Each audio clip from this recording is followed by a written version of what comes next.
Alhamdulillah, burgo siap santap palada Purita Yudis. Wow, lemaknya.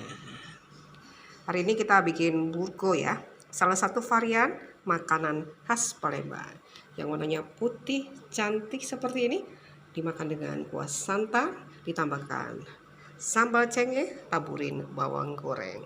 Wow, lemaknya seperti ini burgonya ya, nih lembut sekali ya. Nah ini wah burgonya ya, warnanya putih seperti ini ya. Nih ini baru matang, harumnya. Kita taburin dengan bawang goreng.